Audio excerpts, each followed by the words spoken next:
Hello दोस्तों, स्वागत है आपका हमारे चैनल पीकेएस ऑफिशियल में। दोस्तों, आज इस क्लास में बायोलॉजी के बहुत ही इंपॉर्टेंट चैप्टर रेस्पिरेटरी सिस्टम यानी श्वसन तंत्र को डायग्राम के साथ फुल कॉन्सेप्ट के साथ हम लोग डिस्कस करने वाले हैं। यह पार्ट 2 वीडियो है। इसके पहले हमने पार्ट 1 क्लास में पूरे कॉन्सेप्ट के साथ रेस्पिरेटरी सिस्टम का थ्योरी डिस्कस किया है। अगर आप लोग वह क्लास नहीं किए हैं तो डिस्क्रिप्शन बॉक्स में लिंक दे दिया गया है, वहां से आप पार्ट 1 क्लास को देख लीजिएगा। यह टॉपिक एग्जाम के पॉइंट ऑफ व्यू से काफी इंपॉर्टेंट है, तो क्लास का पूरा देखिएगा ताकि अच्छे से समझ सकें। अगर क्लास आपको पसंद आए तो लाइक, शेयर और सब्सक्राइब कर देना ताकि हमें भी मोटिवेशन मिलती रहे। तो चलिए शुरू करते हैं। सबसे पहला क्वेश्चन है, कौन सी जीवन की प्रक्रिया रासायनिक ऊर्जा को उष्मा ऊर्जा में बदलती है? ऑप्शन ए संचालन, ऑप्शन बी पोषण, ऑप्शन सी श्वसन, ऑप्शन डी उत्सर्जन। तो जब हम लोग श्वास जब लेते हैं यानी श्वसन की क्रिया करते हैं तो क्या होता है, पहले श्वास नासा छिद्र से नसल कपाट से यहाँ पर फेरिंग्स, उसके बाद लैरिंग्स, उसके बाद ट्रैकिया, ट्रंकिया के बाद दो भागों में बढ़ जाता है जिसे हम लोग ब्रोंकाई कहते हैं। और ब्रोंकाई के पास से ये छोटी छोटी जो ब्रांचेस निकली रहती है जिसे हम लोग ब्रोंक्यूल्स कहते हैं। और इन्हीं ब्रोंक्यूल्स के ऊपर ये छोटी छोटी एक गुच्छे नुमा रचना पाई जाती है जिसे हम लोग एल्वोयली कहते हैं। और इस एल्वोयली को क्या होता है, इसके पास में से एक रक्त नलिकाएं निकली जाती है जिसमें रक्त में हीमोग्लोबिन पाया जाता है। और ये जो एल्वोयली है ये हीमोग्लोबिन को ऑक्सीजन दे देती है और हीमोग्लोबिन रक्त के माध्यम से पूरे शरीर में संचरण कर देता है और हमारे छोटी छोटी कोशिकाओं को ये ऑक्सीजन मिलता है। और उन कोशिकाओं में माइटोकॉन्ड्रिया पाई जाती है और माइटोकॉन्ड्रिया के अंदर क्रेब्स चक्र चलता है जिसके द्वारा एटीपी का निर्माण होता है और 38 एटीपी मिलकर एक ग्लूकोज का निर्माण करते हैं और उसी ग्लूकोज से हम लोग को ऊर्जा मिलती है और ऊष्मा भी मिलती है। तो समझ गए, जो ये जीवन की जो प्रक्रिया है जिसे हम लोग श्वसन कहते हैं, इस श्वसन की प्रक्रिया से जो रासायनिक ऊर्जा को ऊष्मा ऊर्जा में बदल देती है। आई होप आप लोग डायग्राम के साथ समझ गए होंगे। मानव शरीर में श्वसन वर्णक डैश है। Option A pheomelanin, option B haemoglobin, option C melanin, option D eumelanin. तो जो मानव शरीर में जब हम लोग श्वसन करते हैं उसका वर्णक कौन करता है, यानी एक जगह से दूसरी जगह को ऑक्सीजन को भेजता कौन है, पूरे शरीर में कौन फैलाता है? तो जो हम अभी मैंने बताया कि जो हम लोग श्वास लेते हैं नासा छिद्र से होते हुए नासा का कपाट, उसके बाद ग्रसनी, स्वर तंत्र, श्वास नली, ब्रोंकाई, ब्रोंक्यूल्स, उसके बाद एल्वोयली। और एल्वोयली के पास में जो रक्त नलिकाएं पाई जाती है, जो रक्त देखते हैं, इस रक्त में हीमोग्लोबिन पाया जाता है और हीमोग्लोबिन को क्या करता है, यह एल्वोयली ऑक्सीजन दे देता है और हीमोग्लोबिन रक्त के माध्यम से पूरे शरीर में ऑक्सीजन को भेज देता है और सारी कोशिकाओं को यह ऑक्सीजन मिल जाता है। तो ये जो हीमोग्लोबिन है यह क्या करता है, यह श्वसन का वर्णक है। यानी ऑप्शन बी हीमोग्लोबिन जो है यह मानव शरीर में श्वसन का वर्णक का कार्य करता है। अंतः श्वसन दौरान फेफड़े डैश के कारण हवाओं से भर जाते हैं। ऑप्शन ए फेफड़े के रुक जाने से, ऑप्शन बी फेफड़े के संकुचन, ऑप्शन सी फेफड़े की स्फीति, ऑप्शन डी फेफड़ों के फैलाव। जब हम लोग श्वसन करते हैं यानी अंतः श्वसन करते हैं, इंस्पिरेशन जब करते हैं, तो जब श्वास ट्रैकिया के माध्यम से हमारे जब फेफड़े में पहुंचती है तो फेफड़ा क्या होता है, फूल जाता है। देखे होंगे जब आप लोग श्वास अंदर भरते हैं तो छाती हमारा फूल जाता है। क्या होता है, ये लंग्स में जब गैस भरता है तो ये लंग्स क्या होता है, फूल जाता है। इसी को हम लोग स्फीति कहते हैं, हिंदी में इसे स्फीति कहते हैं। जब हम लोग अंतः श्वसन करते हैं तो फेफड़ा क्या हो जाता है, फेफड़े में स्फीति आ जाती है यानी फूल फैलाव आ जाती है। और जब हम लोग इसी जो गैस को जब हम लोग एक्सपिरेशन करेंगे यानी बाहर जब श्वास छोड़ेंगे तो ये क्या हो जाएगा, अस्फीति हो जाएगा, यानी जो फेफड़ा जो है यह पिचक जाएगा, तो इसको हम लोग अस्फीति कहते हैं। आई होप आप लोग समझ गए होंगे कि जब हम लोग अंतः श्वसन करते हैं उसके दौरान फेफड़े में क्या होती है, स्फीति होती है। नेक्स्ट है निश्वसन यानी एक्सपिरेशन डैश के द्वारा होता है। ऑप्शन ए फेफड़ों की स्फीति, ऑप्शन बी फेफड़ों की अस्फीति, ऑप्शन सी वायु के अंतःश्वसन, ऑप्शन डी पिंजर की टूट। जो एक्सपिरेशन होता है जब हम लोग श्वास को जब हम लोग बाहर छोड़ते हैं, बाहर की ओर जब छोड़ते हैं तो ये फेफड़ा क्या होता है, पुचक जाता है, फूलने की स्थिति को हम लोग क्या कहते हैं, स्फीति, और जब पुचक जाता है उसे हम लोग कहते हैं अविस्फीति। तो स्फीति कब होता है, जब हम लोग श्वास अंदर की ओर ले रहते हैं, इंस्पिरेशन में स्फीति होता है। लेकिन जब अस्फीति कब होता है, जब हम लोग श्वास को बाहर की तरफ छोड़ रहे होते हैं तब अस्फीति हो जाता है। स्फीति का ही उल्टा वर्ड है अविस्फीति। तो इसका राइट आंसर हो जाएगा, एक्सप्रेशन के समय में हम लोग फेफड़े की अविस्फीति द्वारा हम लोग निश्वसन होता है। सांस लेने की प्रक्रिया में डैश शामिल है। ऑप्शन ए प्रश्वसन और निश्वसन, ऑप्शन बी कोशिकीय श्वसन और किण्वन, ऑप्शन सी स्फीति और विस्तारण, ऑप्शन डी अनुगम और निगमन। तो जो हम लोग इनहेल, जब हम लोग श्वास अंदर लेते हैं इसको हम लोग इनहेल कहते हैं यानी इंस्पिरेशन, और जब हम लोग श्वास को बाहर की ओर छोड़ते हैं जिसे हम लोग एक्सहेल कहते हैं यानी एक्सपिरेशन। तो इन दोनों की प्रक्रिया को मिला दीजिएगा तब हम लोग कहते हैं सांस लेने की प्रक्रिया। जब हम लोग इंस्पिरेशन अंतःश्वसन करते हैं और एक्सप्रेशन यानी हम लोग निश्वसन करते हैं, तो इसी को हिंदी में प्रश्वसन और निश्वसन यानी इंस्पिरेशन और एक्सपिरेशन कहते हैं। तो इसका राइट आंसर हो जाएगा ऑप्शन ए, श्वास लेने की प्रक्रिया में हम लोग प्रश्वसन और निश्वसन करते हैं। नेक्स्ट है, हमारी छोड़ी हुई सांस की हवा में CO2 की मात्रा लगभग कितनी होती है।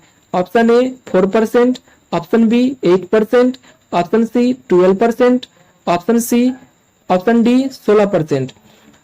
तो जो हम लोग श्वास लेते हैं पहले वो जान लेते हैं कि हम लोग जब श्वास लेते हैं तो वायु के साथ कौन कौन सी गैस कितनी मात्रा में हम लोग लेते हैं।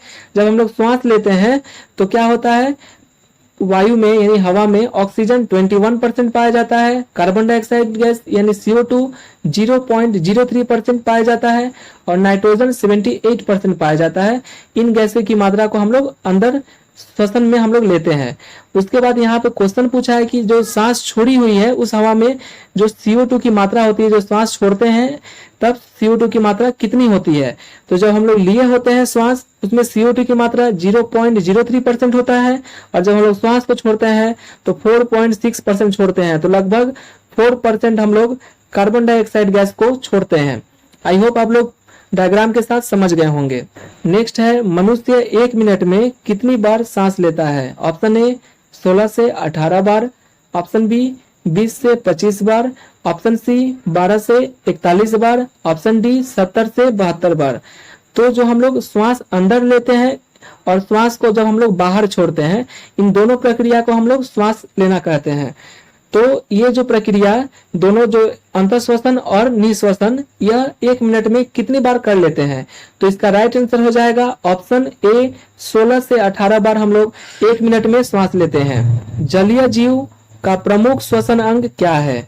ऑप्शन ए फेफड़ा, ऑप्शन बी श्वास नली, ऑप्शन सी गलफड़, ऑप्शन डी त्वचा। जो जलीय जीव पाए जाते हैं जैसे ये मछली है जलीय जीव, तो ये अपना श्वसन, इनका जो प्रमुख श्वसन अंग होता है यह अपना गलफड़ यानी गिल्स के द्वारा सहायता से श्वास को लेते हैं, श्वसन करते हैं।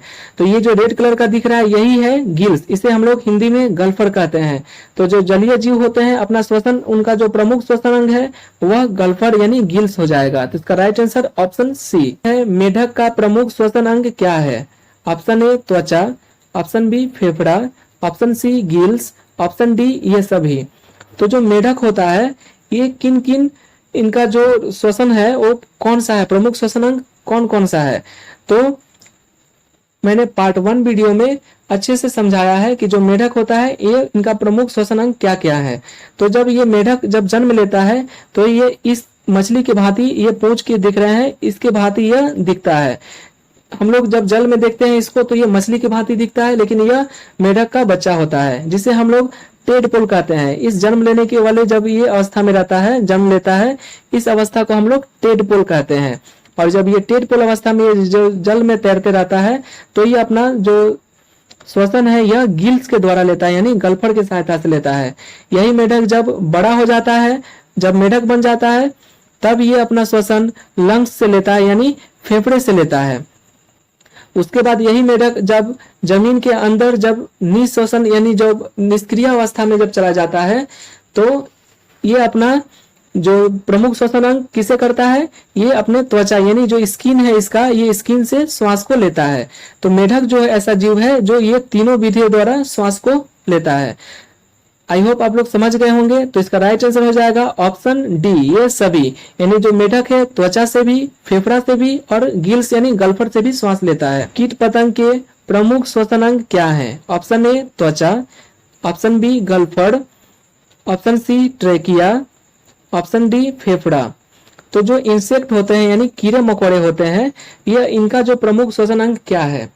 जैसे हम लोग मनुष्य जो मानव है, ये फेफड़े के द्वारा इन हम लोग का जो प्रमुख श्वसन अंग है वो है फेफड़ा यानी लंग्स। उसी तरह जो कीट पतंग होते हैं इनका जो प्रमुख श्वसन अंग क्या है?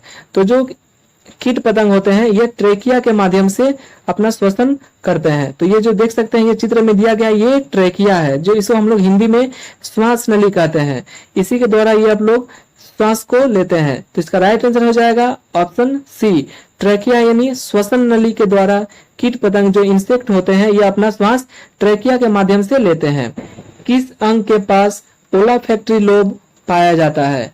ऑप्शन ए मुख गुहा, ऑप्शन बी ग्रसनी, ऑप्शन सी नासा कपाट, ऑप्शन डी इनमें से कोई नहीं।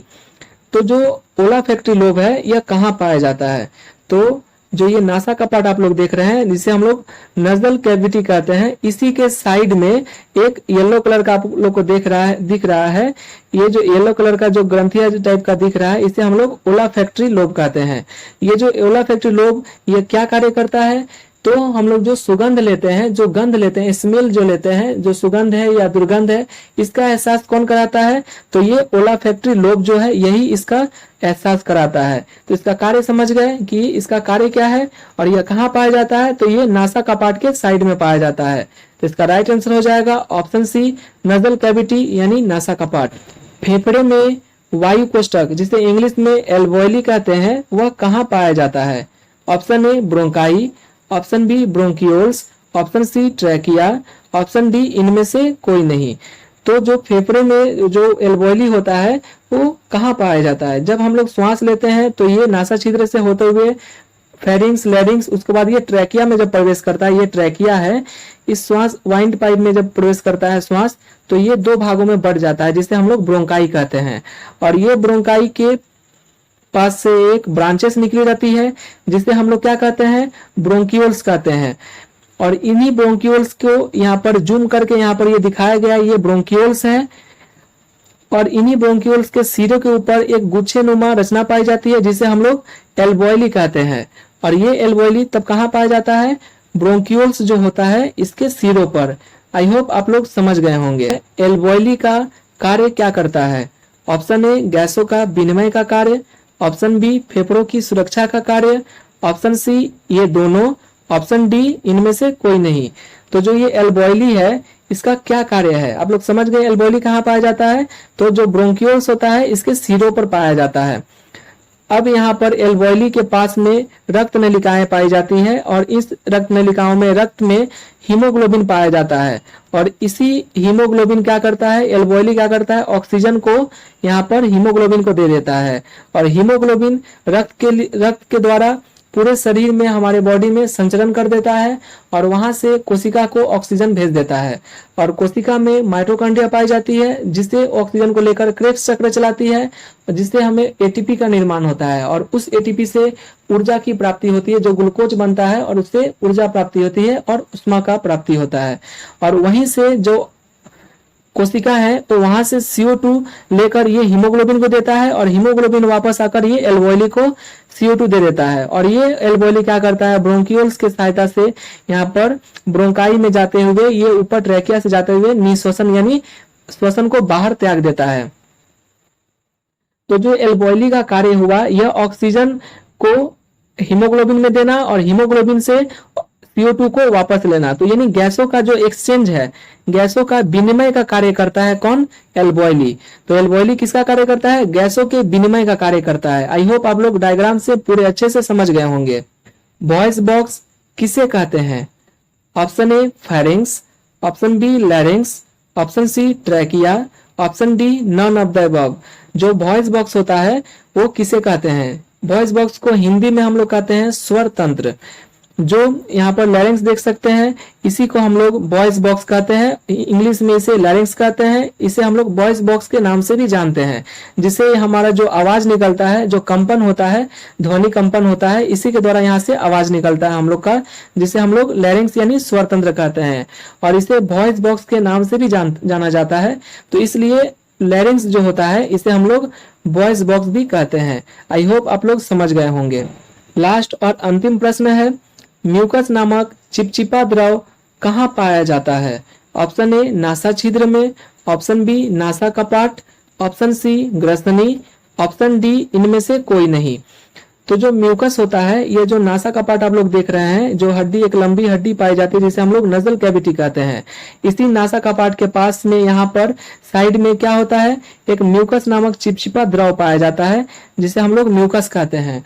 और ये म्यूकस क्या कार्य करता है, जब हम लोग श्वास लेते हैं, जब इंस्पिरेशन करते हैं, तो हवा के साथ बहुत सारे जो धूल कण होते हैं जो हम लोग नहीं देख पाते हैं, उस धूल कण को क्या करता है, अपने में चिपका लेता है और उस धूल कण को हमारे फेफड़े में नहीं जाने देता है, और यह बाद में सूख कर ये नकटी का रूप धारण कर लेता है। आप लोग जब भी नाक में उंगली लगाए होंगे तो देखे होंगे एक चिपचिपा द्रव पाया जाता है, उसे ही हम लोग म्यूकस कहते हैं।